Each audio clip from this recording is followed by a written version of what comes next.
When we come back, Tom Cruise stars as an angry Vietnam veteran in Born on the 4th of July. On the 4th of July, and this is an amazingly powerful and important film built on a performance by Tom Cruise that is far beyond anything this talented young actor has done earlier in his career. It's a brave performance about a brave man, a Vietnam veteran named Ron Kovic, whose autobiography inspired the film. As the movie opens, Kovic, played by Cruise, is a typical teenager in a typical small American town, and he's proud that he has volunteered to be a Marine. I'm going to boot camp soon. I joined the Marines for 4 years, so I go to Vietnam. They say I'll probably go right on the front line. Really? Wow. I see a lot of action. He considers it his patriotic duty to fight in Vietnam, and one day, like thousands of other young Americans, he's seriously injured in battle.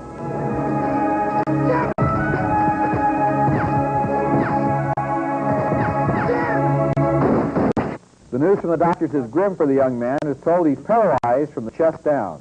Will I ever be able to have children? No. No, but we have a very good psychologist here. He's helping. Oh, I'll walk again. No. I know Let I'll me walk tell you again. something, Ron. You will never walk again. Back home, Kovic still defends the war, especially against his anti-war younger brother. Want to bring down this country? Love to leave it, Tommy. You know, you could just love to leave it. It's only after he starts sharing memories with other Vietnam veterans that the futility of the war starts to come into focus for him. I think, Timmy, I give everything I believe in. Everything I got, all my values, just to have my body back again, just to be whole again. Kovic makes a complete about-face from a Marine volunteer to an angry anti-war protester who was thrown out of the 1972 Republican National Convention.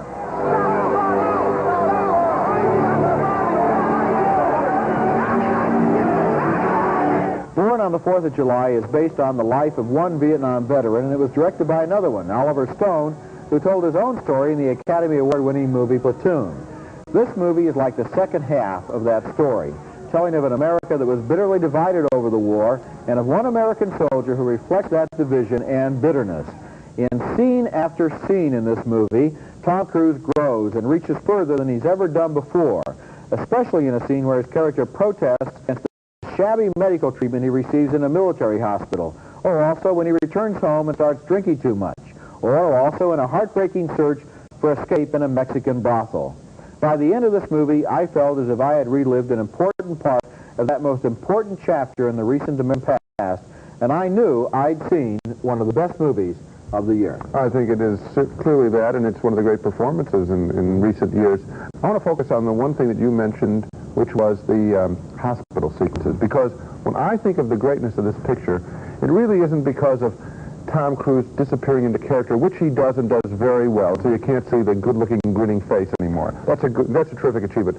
But what's especially good and courageous is, I think, Oliver Stone showing what the veterans have to go through if they have been seriously wounded and crippled. And so we see scenes that are not going to be box office, that are going to turn people off, but are going to make a memorable film. And that is, I'm talking about what they have to do if you're crippled with your bodily functions.